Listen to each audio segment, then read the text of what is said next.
When I look at the analytics of my channel, the one segment that shows zero interest in my channel are viewers between the ages of 18 to 24. Now, that includes my own kids. The vast majority of my viewers are between the ages of 25 to 44.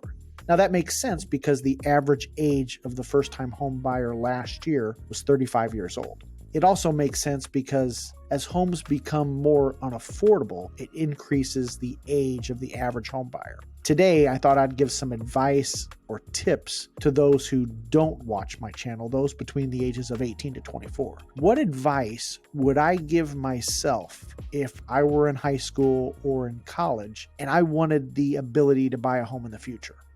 Well, that's our topic in today's video, and we're going to get started right now. My name is David Matney with Nebraska Realty. I'm a local realtor here in Omaha, Nebraska. Now let's jump into today's topic. Now I have to have a disclaimer. I'm not giving you financial advice and I'm not a financial planner. However, I've been on the planet for over 50 years and I'll share some of the mistakes I've made, some things I did right, some things I did wrong, and hopefully you can have a few takeaways so you might be able to apply some of these principles.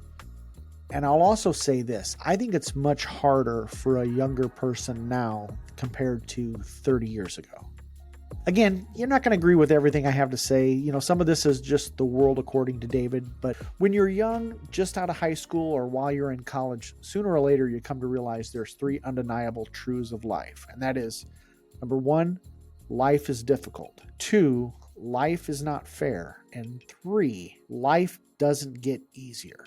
And I think the other thing that many people in their 20s may not understand is that the value or advice of knowledge from older folks. And I remember when I was young, my dad would tell me things and I would just, oh gosh, it would just drive me crazy. And I think one of the advantages that people have today is YouTube, and there's great resources out there to learn from. For example, every year Warren Buffett raffles a chance to go to lunch with him.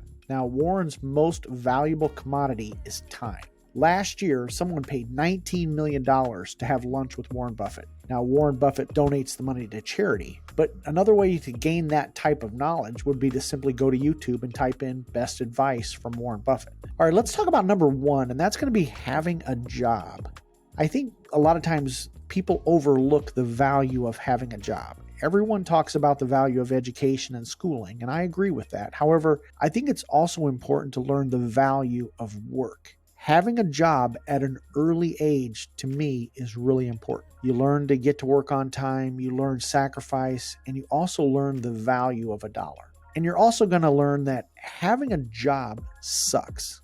And I think it's important to learn to work at a young age. And let's say, you have kids, and let's say you have plenty of money, and your kids don't necessarily need to work. I think it's important that they still have a job, because if not, then they're really missing out on some important life lessons. And I think it's important to have a job in your teenage years so you can learn these life lessons. You're going to spend a big chunk of your life working. It's important to find something that you love to do. One of the ways you find what you love to do is to find out what you don't like to do. So maybe that early job that you have in your teenage years gives you an indication hey, this is not one of my skill sets.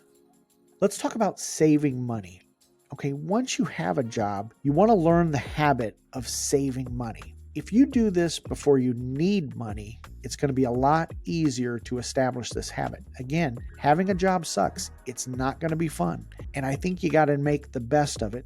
Sometimes it might be better to have a job that sucks. Then you'll have more appreciation when you find a job that you love. And once you have that job, it's important to start saving money. It's not necessarily how much you save. It's just the fact that you establish the habit of saving. Establish the habit of paying yourself first. Now, 37% of Americans lack enough money to cover a $400 emergency expense. If you learn the power and the habit of saving early, you can avoid this. Life is going to be tough. It's much tougher when you're broke.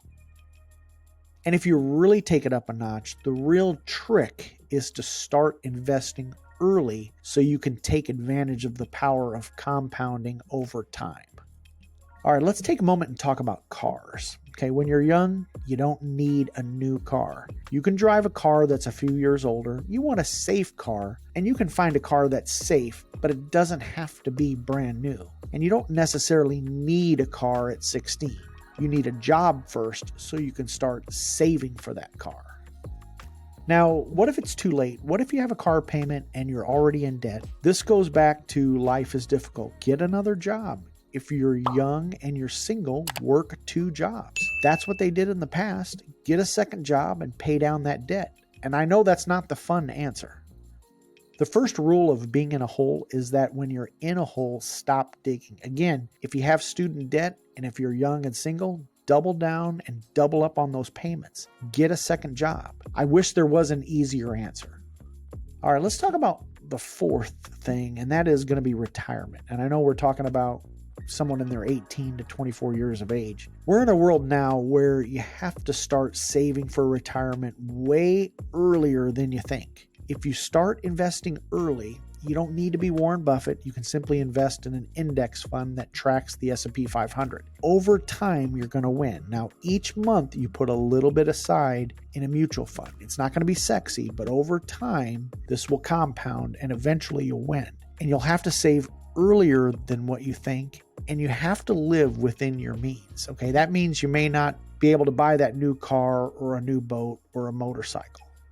I'm not a huge proponent of buying things like a boat on payments, okay? How much do you actually pay for that boat when you buy it on payments? Buying a boat is a depreciating asset. I think it makes more sense to rent something like a boat. Trust me, I'd love to have a new boat, but I like to invest in appreciating assets. The 2 best days of owning a boat are the day you buy it and the day you sell it. If you buy a home, there's a good tendency that the value will go up. If you buy a new car, then the value is going to go down. I think you have to approach things like nobody's coming to your financial rescue. You have to be your own financial first responder.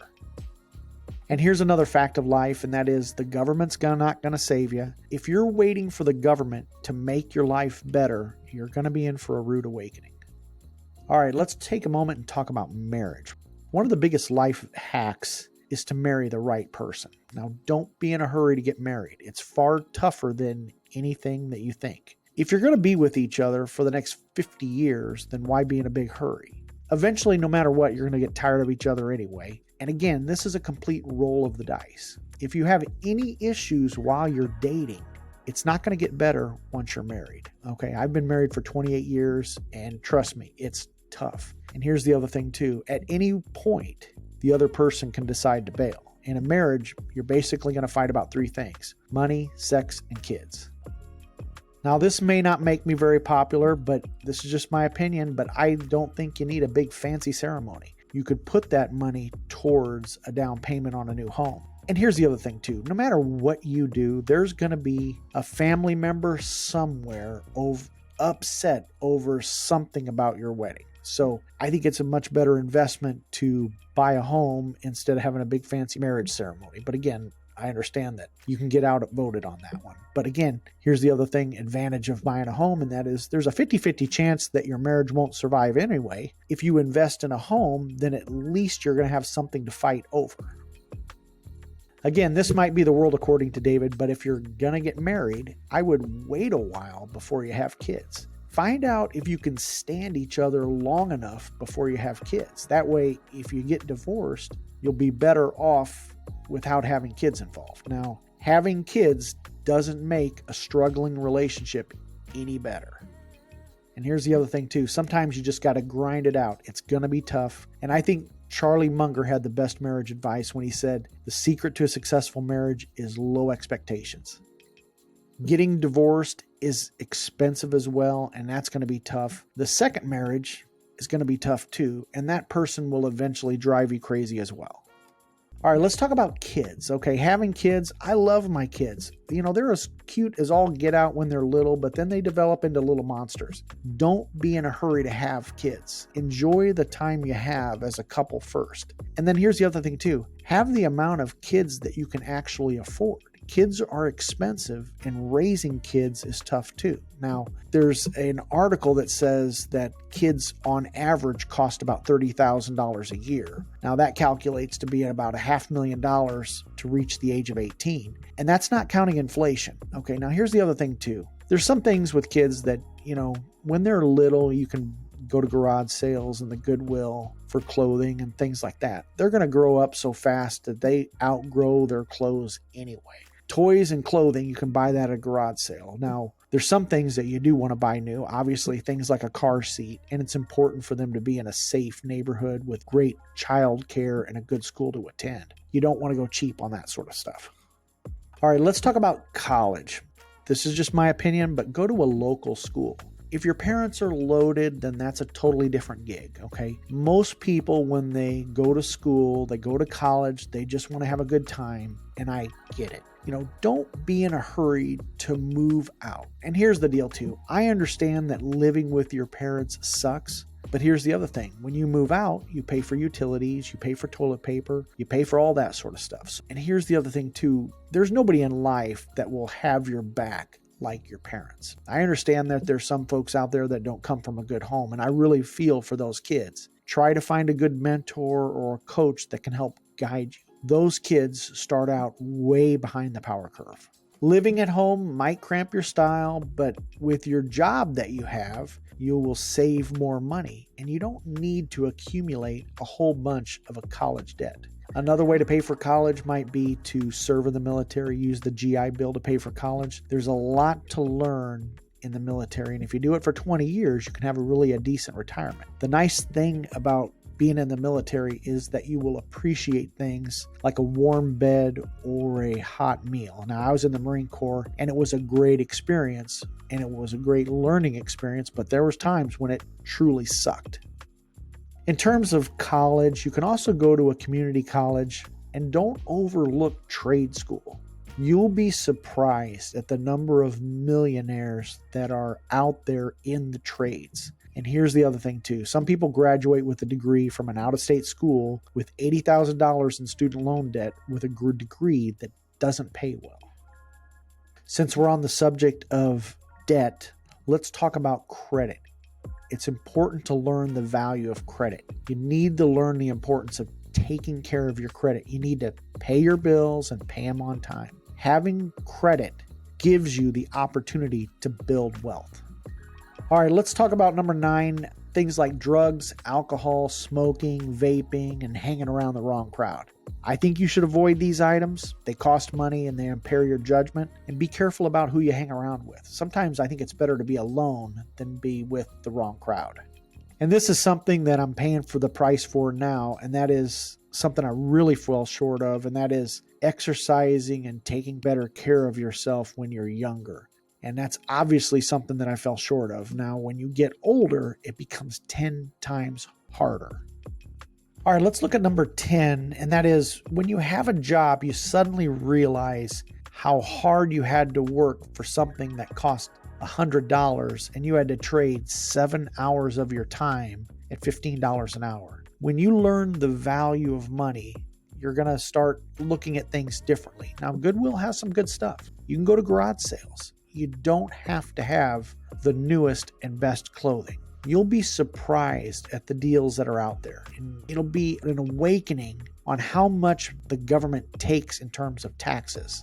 All right, I know this is not the usual video that I normally produce. Hopefully there's a few takeaways in there that you can use. And then if you want to learn more about buying a home, be sure to watch this next video and you make it a great day.